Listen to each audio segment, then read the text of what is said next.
अस्सलाम वालेकुम नाज़रीन, TV 21 के उर्दू खबरनामे में आपका खैर मकदम है। आइए सबसे पहले देखते हैं सुर्खियां। असेंबली में वज़ीर फाइनेंस ने बजट पेश किया।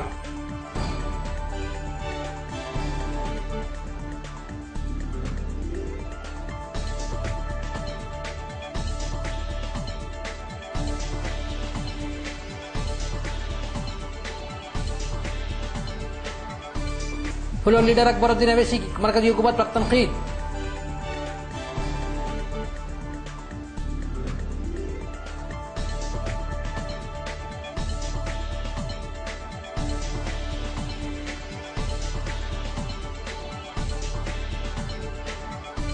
APNJS तेलंगाना की तश्कील को रोकने के लिए सदर जमहूरिया से मुलाकात करेगी।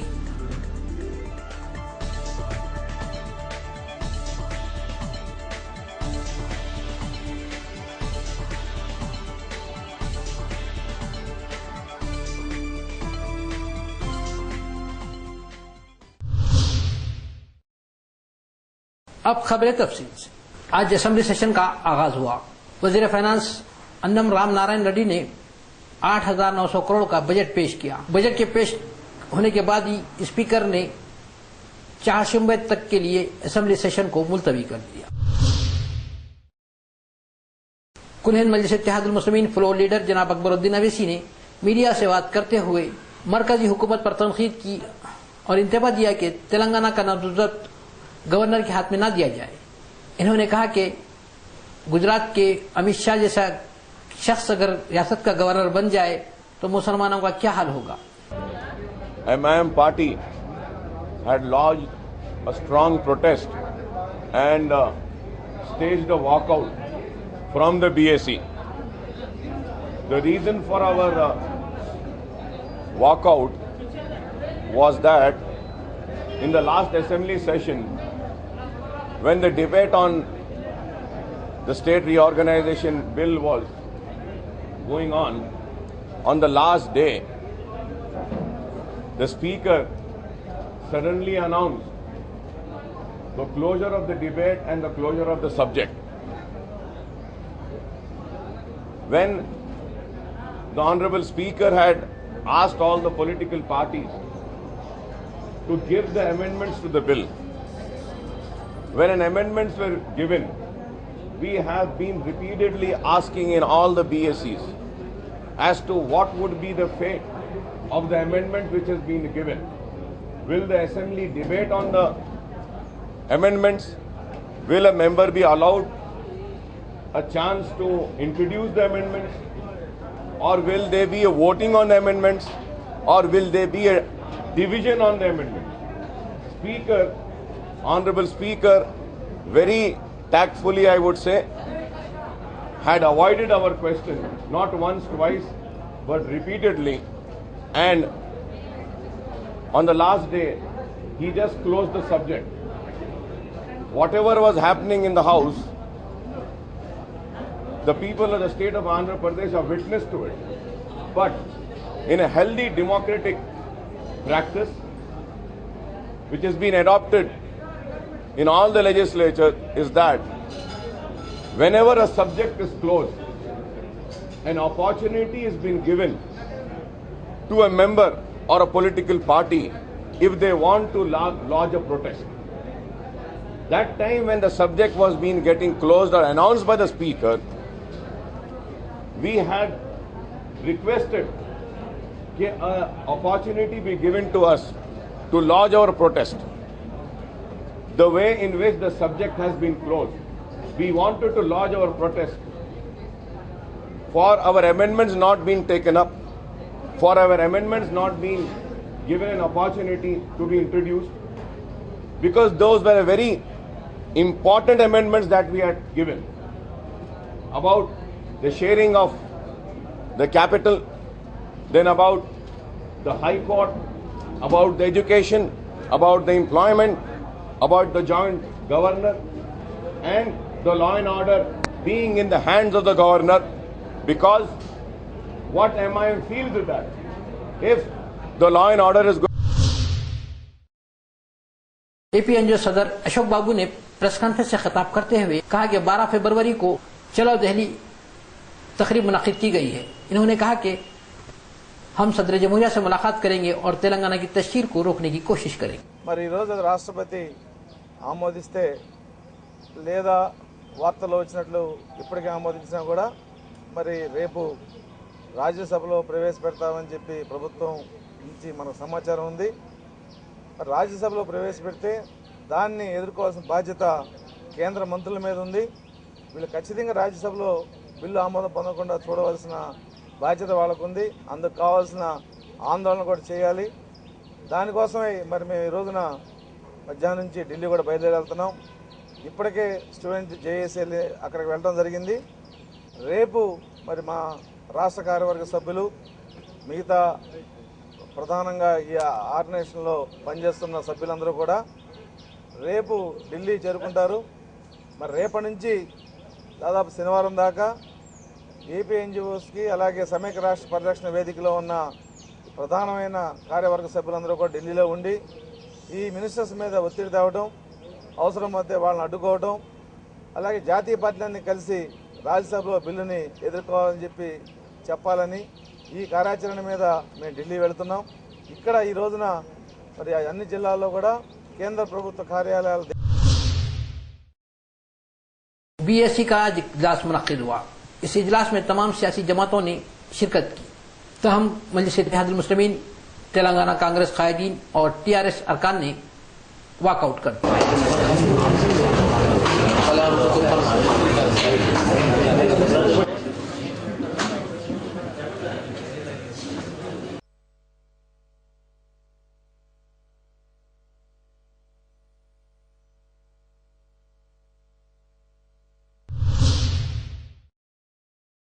वजीर फाइनेंस अन्नम राम नारायण रेड्डी ने प्रेस कॉन्फ्रेंस से खिताब करते हुए कहा कि मैं बहैसियत वजीर फाइनेंस चौथी मरतबा रियासत का बजट पेश किया। इन्होंने मजीद तफसीलात बताई। ఆమోదించి అప్పుడు గవర్నర్ గారు ఉభయ సభల్ని ఉద్దేశించి ప్రసంగించేటువంటి అవకాశం ఉంది. ఇవాళ ఇదేదో కొత్తగా మేము చేసిన ప్రక్రియ కాదు. 2009లో ఓటాన్ అకౌంట్ పెట్టినప్పుడు ఇదే ఆలోచనతో చేశాం. 2004లో ముందున్నటువంటి ప్రభుత్వం ఓటాన్ అకౌంట్లు ఇదే చేసింది. 2004లో కాంగ్రెస్ ప్రభుత్వం అధికారంలోకి వచ్చాక అప్పుడు సభను ఉద్దేశించి మరి గవర్నర్ గారు ప్రసంగం తర్వాత బడ్జెట్ను ప్రవేశపెట్టడం జరిగింది. అంతకు ముందు కూడా ఈ శాసనసభకు సంబంధించి అనేక శాసనసభల్లో ఈ యొక్క దీని ప్రకారమే చేయడం జరుగుతుంది. ఇవాళ ఇది కొత్తగా వచ్చింది కాదు అని చెప్పడానికే నేను చేసినటువంటి ఈ ప్రయత్నం. ఇటువంటి ఆలోచన వచ్చినప్పుడు స్పీకర్ గారు, చైర్మన్ గారు మాట్లాడుకొని పార్లమెంటరీ ప్రొసీజర్ ఏంటనేటువంటి విషయం పార్లమెంట్లో కూడా వారు కనుక్కోవడం జరిగింది. సెక్రటరీ జనరల్ ఆఫ్ లోక్సభని కూడా అడగడం జరిగింది. వారు కూడా ఈరోజు ఓటాన్ అకౌంట్ బడ్జెట్ ని మేము ప్రవేశపెట్టబోతున్నాం. ఇక్కడ కూడా तेलुगुदेशम रुकन असेंबली गजपति राजू ने प्रेस कॉन्फ्रेंस से खिताब करते हुए हुकूमत पर तनकीद की और कहा कि जल्दबाजी में तेलंगाना का बिल वापस कर दिया गया और जल्दबाजी में बजट पेश किया गया। बीएससीలో యాజ్ పర్ ప్రాక్టీస్ ఇష్యూస్ ఇస్తాము టు ఫెసిలిటేట్ ప్రజలకి సంబంధించిన కొన్ని ఇష్యూస్ కూడా వారి దృష్టికి తీసుకురావడం జరిగింది. ఆ 6 ఇష్యూస్ మేము తోచిన ప్రయారిటీ ప్రకారంగానే పెట్టాము. erratic power supply and electrical charges hike, general law and order, failure with reference to atrocities on women and girl children, మన రాష్ట్రాల్లో ఎక్కువ అవుతున్నాయి. Krishna water tribunal, abnormal rise in prices of essential commodities, collapse of the social welfare sector, and problems faced by the farmers. TRS floor leader Eatala Rajender ने media से बात करते हुए chief minister पर तनकीद की और कहा कि वो रियासत के चीफ मिनिस्टर होने के बावजूद इन्होंने तेलंगाना का कोई ख्याल नहीं रखा और ना ही तेलंगाना को कोई पैकेज दिया। ओके ना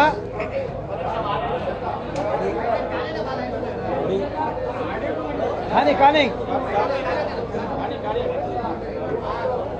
మొన్నటి వరకే స్పీకర్ గారి మీద అంతో ఇంతో విశ్వాసం గౌరవం ఉండే, కానీ సీమాంధ్ర పక్షపాత బుద్ధిని చాటుకున్న ముఖ్యమంత్రి, సీమాంధ్ర పక్షపాత బుద్ధిని చాటుకున్న ప్రతిపక్ష నాయకుల అడుగుజాడల్లోనే స్పీకర్ గారిని నడిచి 4 కోట్ల తెలంగాణ ప్రజల ఆత్మగౌరవాన్ని కించపరిచిండు. స్పీకర్ గారు సభా మర్యాదను, సభా సాంప్రదాయాలను మట్టగలిపిండు. ఆ రోజే చెప్పినాం, ఈ సభకి తెలంగాణ ప్రజలను పాలించే హక్కు లేదు, ఈ సభకి ఇవాళ కొనసాగే నైతిక హక్కు లేదని చెప్పి ఆ రోజే చెప్పడం జరిగింది. कल रात नामपल्ली दरगाह यूसुफैन के करीब कुल हिंद मजलिस इत्तेहादुल मुस्लिमीन की जानिब से हालात हाजरा पर जलसा मुनक्किद हुआ। इस जलसे से सदर मजलिस नकीब मिल्लत बैरिस्टर सदरुद्दीन अवैसी और अरकान असम्बली कारपोरेटर्स ने खिताब किया। इस मौके पर सदर मजलिस ने बीजेपी पार्टी और संघ परिवार पर शदीद तनकीद की कि वजारत दाखिला के ऑफिस में पंडित सुंदर लाल की जो रिपोर्ट है, मानो उसका तुम बताओ पंडित सुंदर लाल की रिपोर्ट में क्या कहा था और कौन थे होम मिनिस्टर। अगर ये भी नहीं मान सकते तो मेरी इस बात को सुन लो, जिस वक्त महात्मा गांधी का कत्ल किया गया, कौन था हिंदुस्तान का होम मिनिस्टर? सरदार पटेल थे। 10 दिन पहले महात्मा गांधी पर बम फेंका गया था। अगर वो इंक्वायरी सही होती तो महात्मा गांधी का कत्ल नहीं होता। क्या इस बुनियाद पर सरदार पटेल जिम्मेदार नहीं है? कांग्रेस वालों, ये बातें हमसे मत करो अब। और फिर हम क्या देखते हैं अज़ीज़ान-ए मिल्लत कि महाराष्ट्र में शरद पवार, प्रफुल्ल पटेल ये सर्टिफिकेट दे रहे हैं कि नरेंद्र मोदी के खिलाफ कोर्ट ने कुछ नहीं कहा। अच्छा, हम मुमरा जाना चाहते तो मुमरा नहीं जा सकते। पवार साहब, हम मुमरा नहीं जा सकते। प्रफुल्ल पटेल, हम मुमरा नहीं जा सकते। क्यों नहीं जा सकते? क्योंकि आपका रघुवंशी मूम थाने का पुलिस कमिश्नर हस्बे रिवायत 144 की नोटिस मेरे को दी जाए। क्या लिखते हो उसमें कमिश्नर ऑफ पुलिस रघुवंशी साहब कि आप लेक्चर देने वाले हैं, वो लॉ एंड ऑर्डर का प्रॉब्लम पैदा करेगा हिंदू मुसलमानों में, इसलिए हम आपकी इजाजत नहीं देते। मेरे बोलने से पहले क्या आपको इल्मे गैब है कमिश्नर पुलिस साहब कि मैं क्या बोलूंगा आपको मालूम? पीस कमेटी के लोगों को मालूम होता है, जो आपके इशारों पर नाचते, जो पुलिस के हराम के पैसे खा के जिंदा रहते, वो तुम्हारी जबान में बात करते होंगे। मैं तुम्हारी जबान में नहीं बात करता, मैं इन गरीबों की जबान में बात करता हूं। मैं खून पसीना बहाने वालों की जबान में बात करता हूं। मैं मेहनत मजदूरी करने वालों की जबान में बात करता हूं। मैं उन नौजवानों की जबान में बात करता हूं जो नफरत करते हैं फिरका परस्ती की, जो नफरत करते हैं नाइंसाफी की। मैं उनकी जबान में बात करता हूं। मैं उन बुजुर्गों की जबान में बात करता हूं जिन्होंने तारीख के ऐसे ऐसे मनाजिर देखे, जिनकी आंखों के सामने तबाही और बर्बादी हुई। मैं उनकी जबान में उन दास्तानों का बयान करता हूं। क्या तुम मेरी जबान को रोकोगे? तुम नहीं रोक सकते मेरी जबान। मैं मर जाऊंगा इस दुनिया से, जब तक जिंदा रहूंगा यही जबान रहेगी, यही लहजा रहेगा, यही कलाम रहेगा, क्योंकि हम इनके नुमाइंदे हैं। हम इन पुलिस वालों के नुमाइंदे नहीं है, हम इन इख्तिदार के कुर्सियों पर बैठने वालों की जबानी नहीं है। तुम्हारे चमचों के कौन है? तुम्हारी रियासत कर्नाटक के गुलबर्गा के मुख्तलिफ मकामात से नौजवानों ने दारुसलाम पहुंचकर चांदमा रुकन असम्बली जनाब अहमद पाशा कादरी से मुलाकात की और ख्वाहिश की कि गुलबर्गा में मजलिस पार्टी की चाक कायम की जाए और वफद ने मजलिस में शमूलियत इख्तियार कर ली। सामने नहीं जाना। हेलो जूम करके यहाँ से मारो, भारी फोन है ना।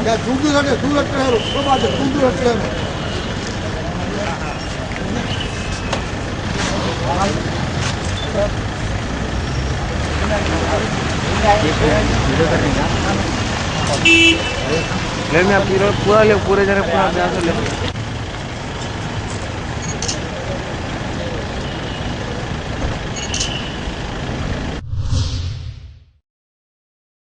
तेलंगाना प्रजा फ्रंट सदर मुनीरुद्दीन, सनाउल्लाह खान और असलम ने प्रेस कॉन्फ्रेंस से खिताब करते हुए तेलंगाना का नज़्म ज़ब्त गवर्नर को देने के खिलाफ कल तेलंगाना बंद का ऐलान किया। जो रिकमेंडेशंस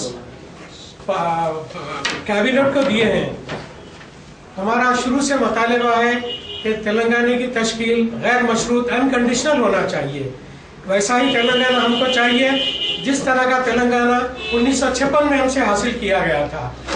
शरायत में बाज़ ऐसी शरायत है जो तेलंगाना के लिए, हैदराबाद के लोगों के लिए, वो हैदराबाद जो सदियों से तेलंगाना का कैपिटल रहा है, इस कैपिटल के नज़्म-ओ-नस्क़ को चलाने वालों के लिए बात शर्म है। हैदराबाद का नज़्म-ओ-नस्क़ गवर्नर के हवाले किया जाना, ये अहले तेलंगाना की सलाहियतों की खुली तज़हील है, खुली जो है तज़हीक है, ये जिसको कभी बर्दाश्त नहीं किया जा सकता। और 10 साल के लिए जॉइंट कैपिटल की जो बात है वो भी हमारे लिए नाकाबिल कबूल है। यही नहीं बल्कि 10 साल तक के लिए जो एजुकेशनल सिस्टम है जिस तरह चलता आ रहा है उसको जारी रखने की बात कही गई है। हमारे अपने बच्चों के साथ जो बेहम नाइंसाफी। राज्य युवा कनोला की जानिब से SCL कंपनी ने मुलाजिमत के लिए काउंसलिंग मुनक्किद की। काउंसलिंग बीटेक और ग्रेजुएशन उम्मीदवारों के लिए मुनक्किद की गई। इस मौके पर managing director SCL Mohammed Jafar ने मीडिया से बात करते हुए कहा कि जो उम्मीदवार मुंतखब होंगे इन्हें तरबियत दी जाएगी और मुलाजिमत दी जाएगी।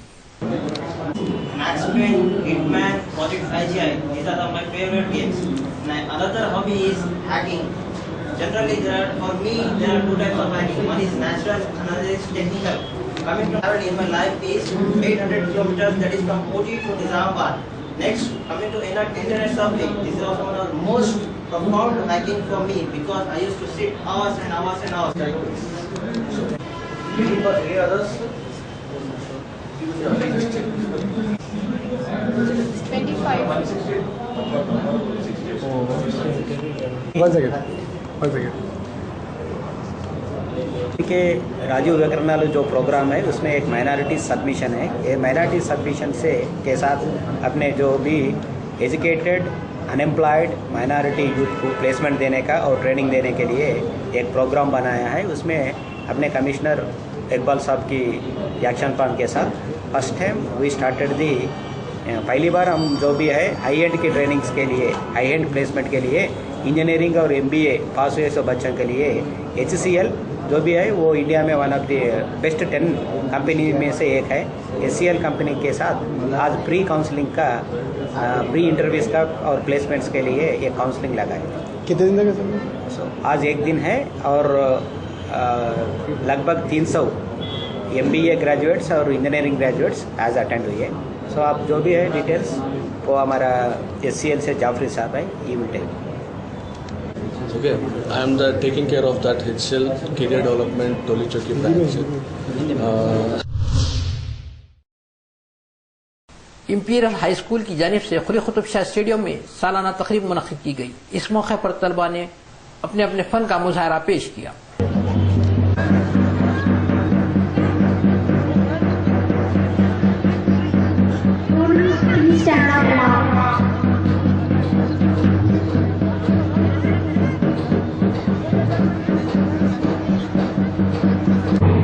Azam, go to the side.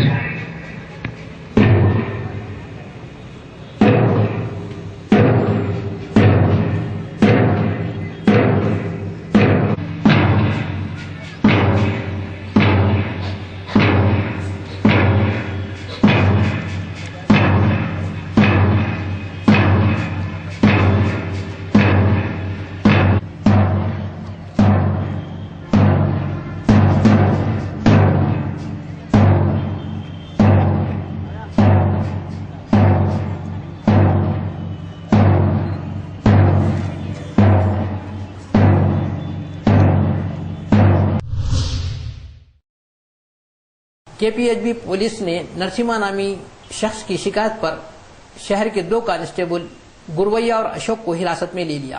इन दोनों पर इल्जाम है कि इन्होंने मुलाजिमत का झांसा देकर लाखों रुपए गबन कर लिए। केपीएचबी पुलिस मजीद तहकीकात कर रही है।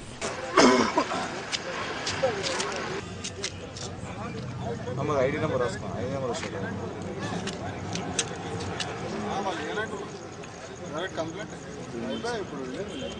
ఇది కూడా ఒరిజినల్ డూప్లికేట్ ఐడి ఒరిజినల్ ఏనా ఆల్రెడీ చూపించాను కూడా మీకు ఆధారం ఇస్తారా ఆధారం ఉంటే ఎవరు ఉంటారో ఫోన్ పే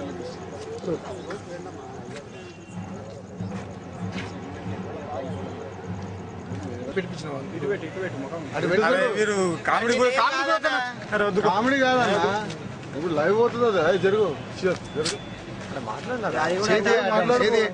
అరే నువ్వు అనా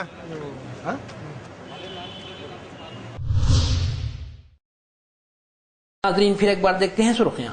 असेंबली में वज़ीर फाइनेंस ने बजट पेश किया।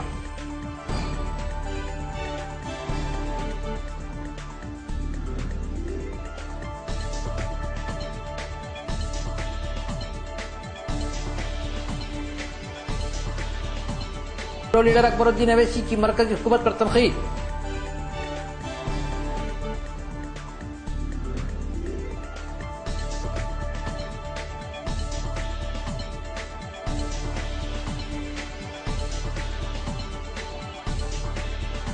एपीएनजेएस तेलंगाना की तश्कील को रोकने के लिए सदर जमहूरिया से मुलाकात करेंगे।